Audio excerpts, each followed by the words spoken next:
hemos invitado al abogado guayaquileño Jofre Campaña para que nos comente, para que nos analice lo que se vive este momento en el Ecuador. Jofre, qué gusto verlo, qué gusto también a la distancia conversar con usted. ¿Cuál es su valoración de este proceso electoral? ¿Cómo valora en estos momentos lo que está ocurriendo? Es decir, unos resultados que trastocan la narrativa de ciertos medios y la lógica con la que se quería implantar un resultado a las 5 de la tarde. Bienvenido. Gracias, Orlando. Buenas noches. No obstante que los resultados hasta ahora oficiales que lo está informando el Consejo Electoral aún reflejan un porcentaje minoritario de lo que es todo el proceso, se puede ir marcando ya una tendencia y esa tendencia parece que nos lleva a una segunda vuelta, lo cual además es bastante entendible dada la polarización del país.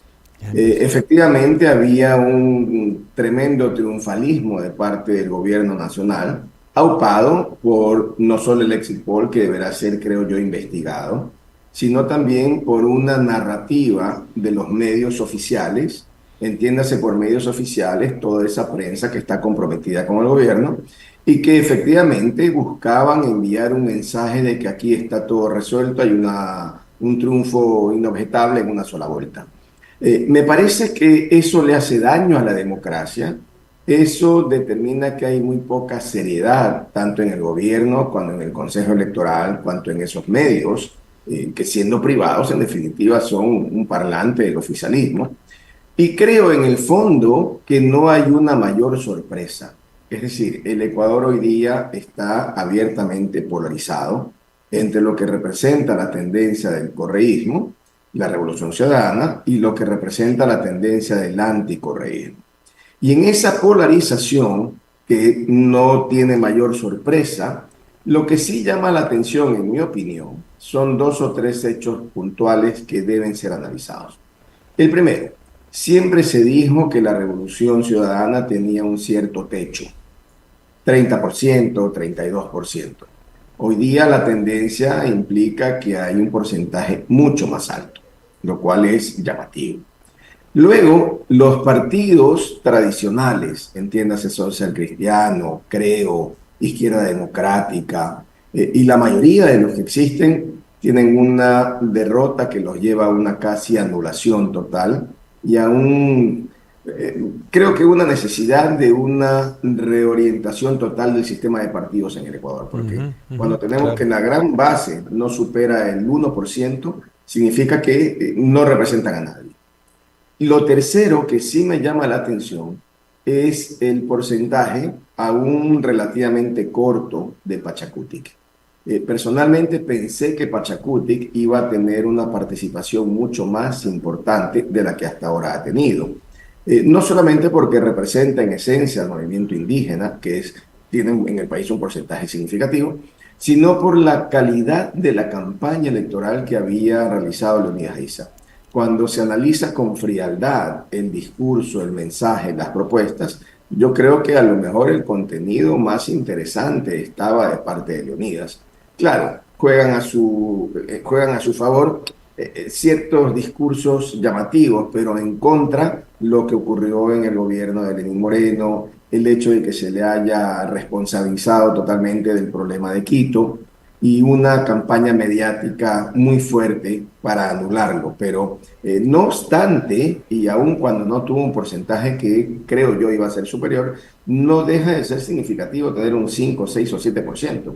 Y al final, esta diferencia mínima que va a resultar entre el presidente Noboa y Luisa González, creo que podría tener Leonidas una participación trascendente. Entonces, pero frente a eso, Jofre, está todo dicho. Frente a eso, Jofre, sí le plantearía una interrogante que a veces parecía como una broma, pero conforme ha pasado el tiempo se ha ido consolidando como una realidad, y es que vamos viviendo una tercera vuelta del 2023 y nos enfrentaríamos a una cuarta vuelta el 13 de abril del 2024, porque son los mismos personajes que están en la disputa, Daniel Noboa y Luisa González, un sector importante de la derecha anticorreísta y un sector importante del progresismo aliado a Luisa González. Si esta que viene sería una cuarta vuelta, ¿usted cree que efectivamente este comportamiento electoral de actores como Pachacuti, como Andrea González, como Izquierda Democrática, etcétera, podría modificar esta estructura o esta composición de la votación, o hasta dónde esta cuarta vuelta, para decirlo en estos términos, adquiere otro tipo de connotaciones y además una configuración incluso ideológica distinta? Me parece que en los 45 días que restan para las siguientes elecciones, muchas cosas pueden pasar. En el Ecuador creo que hoy por hoy no hay nada dicho. Me parece que si bien hay un voto duro a favor del correísmo y un voto duro en contra del correísmo, no es un voto duro a favor del presidente Noboa.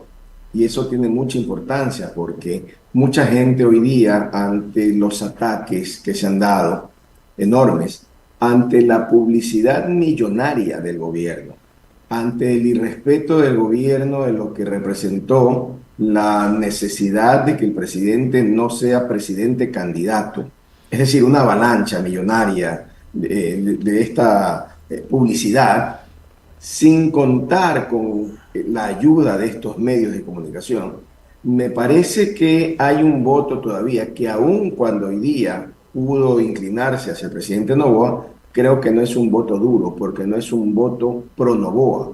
Es un voto que en un momento dado fue rechazo a lo que significó el correísmo en su momento, pero que no es tan duro como ese 25-30%, sino que es un voto blando, que mañana ocurre algo importante en el país, algo significativo, y es un voto que fácilmente puede pasar a otra orilla. Entonces, me parece que estos 45 días van a ser determinantes. ¿Y determinantes en función de qué? En función, hoy día sí me parece, de lo que cada candidato pueda ofrecer como alternativa hacia las cosas que al país le interesan. Y cito pequeños detalles, ¿no? El hecho de que ya el gobierno haya entregado este bono, en definitiva, a más de 170.000 jóvenes en el programa de acción, Jóvenes en Acción, es un plan que eventualmente ya los jóvenes recibieron su dinero, su paga, pero dicen, bueno, ¿y ahora qué? ¿Qué es lo que el gobierno ofrece?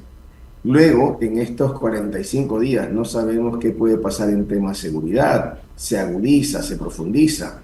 La crisis económica que el país vive va a empezar a tener sus efectos ahora, febrero, marzo, desempleo, situación mucho más grave en el escenario social. Entonces creo que para la segunda vuelta no está nada dicho y creo que cualquiera de los dos puede ser el ganador en función de cuán fácil puede llegar a la gente con propuestas que ya no queden en lugares comunes o en afirmaciones generales. Y cito un ejemplo, la seguridad. Bien, ese es un tema que como discurso ya no habrá pues otra interrupción forzada o no a Canal 10, ya no tienen opción de una nueva guerra, ya no tienen opción de un nuevo llamado a estos grupos como terroristas. Es decir, la gente ya quiere respuestas y me parece que si el gobierno en estos 45 días no da respuestas reales, concretas, creo que puede haber una mutación de los votantes muy significativa que puede cambiar sustancialmente el resultado de las elecciones. Pero Jofre, al mismo tiempo, en calidad de abogado, apelo a su conocimiento, por supuesto. Hay algunos elementos que quedan colgados, hay algunas violaciones a la Constitución, al Código de la Democracia, a los reglamentos, que están colgados porque se violaron la Constitución, violaron los reglamentos, violaron el Código de la Democracia, y eso en la práctica, en una democracia madura, con instituciones sólidas, tendría consecuencias inmediatas. Y no podemos pensar que una Corte Constitucional se demore 23 días para tomar una decisión. ¿Hasta dónde estos elementos, detalles que aparentemente son insignificantes, podrían marcar lo que significa ya una segunda vuelta con estos elementos que un Consejo Nacional Electoral y un Tribunal Contencioso Electoral los debería tomar muy en cuenta? Desgraciadamente, debo decirlo, Orlando, Ecuador hoy día no es un Estado de Derecho. Ecuador hoy día no tiene instituciones sólidas, firmes y que se respeten. Ecuador hoy día vive un caudillismo de un gobernante que ha tomado para sí el control de las más importantes instituciones del Estado. Entiéndase, el Consejo Electoral, el Tribunal Contencioso Electoral. Entonces, pensar que puede haber una respuesta de estos órganos, creo yo que es bastante utópico. El mismo hecho de que la Corte Constitucional haya jugado un rol importantísimo respecto de los cuestionamientos, especialmente al tema del encargo a la señora Yeliver como vicepresidenta, Ujú. el haber impedido que la vicepresidenta de la República ocupe su despacho, son temas que en un Estado de derecho no hubieran podido suceder. Es decir, las instituciones habrían tomado los correctivos. Desgraciadamente tenemos hoy día un consejo que no ofrece garantías de nada, un contencioso electoral que sabemos que está supeditado a la orden del presidente. Tenemos una funcionaria vital para el Estado, que es la fiscal general del Estado, que también ha tenido participación política, no tan trascendente como en las elecciones anteriores, pero que yo no descarto que pueda en estos 45 días ser una persona que tenga una participación notable, porque mañana o pasado, cito cualquier ejemplo, decide la fiscal para jugar políticamente iniciar varios procesos penales contra altos funcionarios hoy vinculados a la Revolución Ciudadana y entonces el escenario puede cambiar. Entonces, desgraciadamente hoy no tenemos instituciones sólidas, hoy no somos una auténtica democracia, hoy no tenemos un Estado de Derecho, hoy tenemos un gobierno que manipula y controla las instituciones y que en base a una millonaria inversión en publicidad ha logrado de alguna manera, creo yo, reforzar el apoyo real que tienen los ecuatorianos. Entonces, creo que no hay nada claro para las próximas elecciones. Indudablemente dependerá entonces de cómo los candidatos le dicen al país realmente qué es lo que ofrecen como posibilidades reales para una transformación. Y creo que allí la que mayores posibilidades tiene de ir a un cambio radical es Luisa González. Claro. Porque si ella logra armonizar un discurso que cale en los ciudadanos versus una actitud autoritaria del presidente, arbitraria, porque si algo caracteriza la gestión del gobierno es la arbitrariedad, la destrucción de la república como tal, el minar la democracia. Creo que si Luisa González llega a aterrizar esos conceptos en el día a día de los ciudadanos, tiene una enorme posibilidad de revertir el resultado. Pero no nos olvidemos, Orlando, que Claro, al menos en la proyección que tenemos hoy, el margen de votos no es más de 200.000 claro, votos. claro que sí. Y Sí, otro. Y si sí. analizamos, por ejemplo, cuánto es lo que tiene Leonidas Issa, Leonidas Issa va a bordear esos 200.000 votos. Por tanto, también allí habrá que ver por dónde se decantan los apoyos. Claro.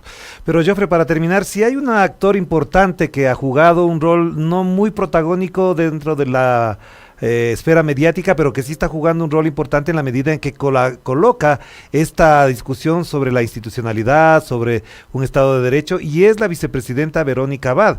Si todo lo que se ha hecho durante la primera vuelta lo trasladamos a la segunda y el señor Noboa tiene que pedir licencia, obviamente ella tendría que encargarse de la presidencia. Sabemos que va a ser muy difícil, que van a encontrar los argucias del caso, etcétera, pero ese actor, desde el punto de vista legal, ¿hasta dónde puede también configurar un factor en contra del gobierno, en contra de la candidatura de Daniel Noboa, y hasta dónde incluso ciertos actores del campo jurídico, Corte Constitucional, Tribunal Contencioso Electoral, Consejo Nacional Electoral, pueden encontrar en ella su piedra de toque?